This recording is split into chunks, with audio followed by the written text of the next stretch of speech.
One, we have clearly indicated that this was a top-end sort of an Air Force operation that they have done in context of the depth and sort of pinpointed attack that we conducted on terror buildings. On terror building, which means either drones or the loitering ammunition or guided ammunition. This is something which the Air Force does. Secondly, there is no clarity how we did it. Did we cross the border? Did we do it from the border? That clarity is not there because operational details are not being shared. Third, the sort of counter propaganda that the Pakistani, the bots, the social media handles were making, I think since that issue has not been addressed, it means that it was all false news about planes and other things which were being discussed. And the fourth and the most important takeaway is that they have tied it with Kasab and 2611. I think that's the most important takeaway because she said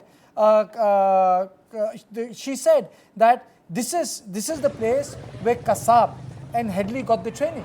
So this is tied with 2611. It was immensely detailed as to how India has carried out this precision strike, as they've gone back to years of terror that Pakistan has indulged in and strikes against India. And broken down in detail of the terror hideouts that are located in those locations that they've targeted. So they, and unlike Pakistan, who's killing civilians, huge respect for India today, despite being so emotional. And at this point, India is at the, there is this sense of retribution. And despite that, we targeted only terror hideouts. And I think both of them, Vyomika Singh and Colonel Sophia Qureshi, both of them made it very clear which terror operation was harbored and conceived in which place. So actually they tied it down. So the detailing was in context of how the terror operations were being planned from these bases, one. And the second part was Kasab and Headley. Because Vikram Misri in his opening statement said that this was the biggest attack after 2611. I think we have a short bite of Vikram Misri. Let's play it again and then we start the conversation on this.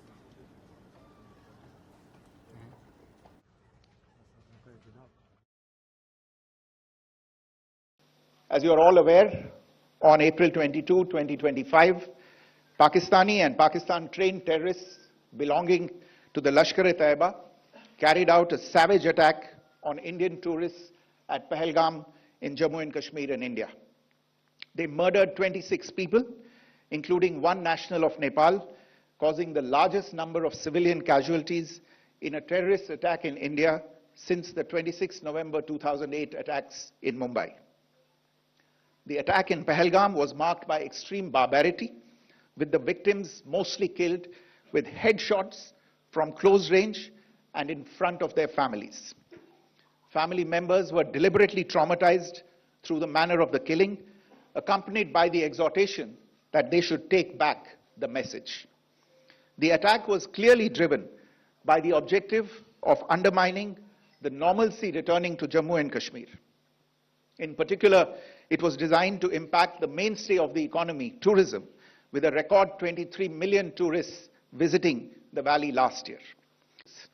Our intelligence monitoring of Pakistan-based terrorist modules indicated that further attacks against India were impending. There was thus a compulsion both to deter and to preempt. Earlier this morning, as you would be aware, India exercised its right to respond and preempt as well as deter more such cross-border attacks. These actions were measured, non-escalatory, proportionate, and responsible.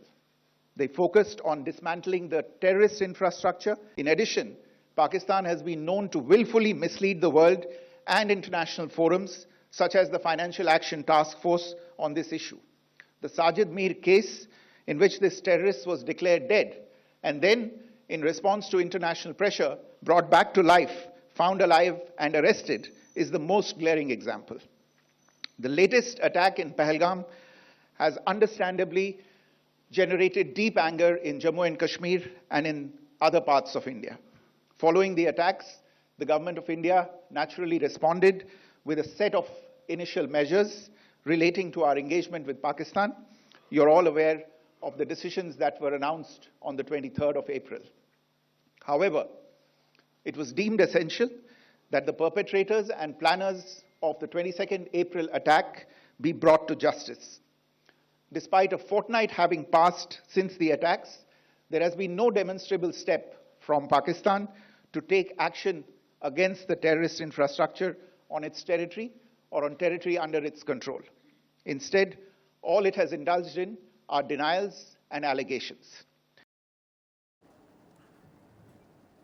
Well, let me bring in Aditya, who's joining us. Aditya, the presser has just ended, and it was hugely symbolic to see two uniformed women talking about India's resolve to the world, India's position on how the targets were carried out, strikes were carried out.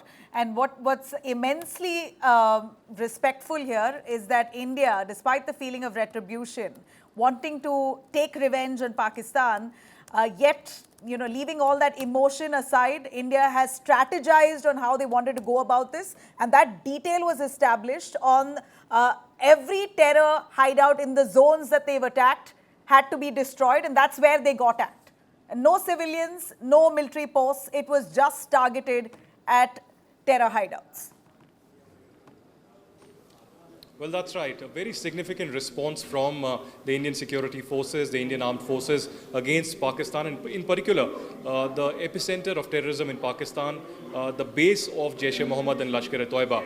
A very precise investigation, very precise intelligence on pinpointed locations of the terror camps that were attacked by the Indian Army and the Indian Air Force. And this was a joint press conference. You heard Vikram Misri, the Foreign Secretary of India, who incidentally is also a Kashmiri, come out and initially there was a clip played out of how much terrorism India has tolerated over the last 2 decades, and how from Mumbai 26/11 to Indian Parliament attack case, and finally Pulwama, Pathankot and other terror attack cases led to several killings. And finally in Pulwama, we had more than 40 killings, and in Pahalgam, 26 civilians were killed in the most brutal fashion. They were asked their religion, and of course, they were killed with headshot injuries. All details were, given, and then the Indian Army and the Indian Air Force representatives there clearly showing the maps, clearly also showing the video footage of the attacks that the Indian Air Force jets have carried out in several of these areas, in Bawalpur, in Muzaffarabad, in Kotli,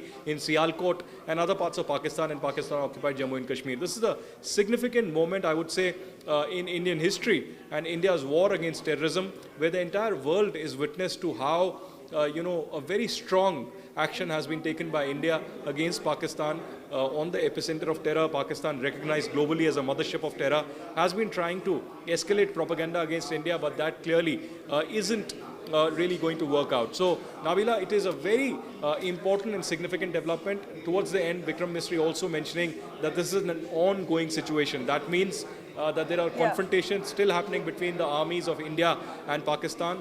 There are several killings that have been reported also of civilians in Poonch area. At least 10 civilians have been killed till now, ever since the artillery fire was opened by the Pakistan army. So it's a tense situation. Confrontation is still underway. We'll have to see how Pakistan retaliates to it. Although there is global pressure currently on Pakistan to not retaliate, Aditya, and instead let it be.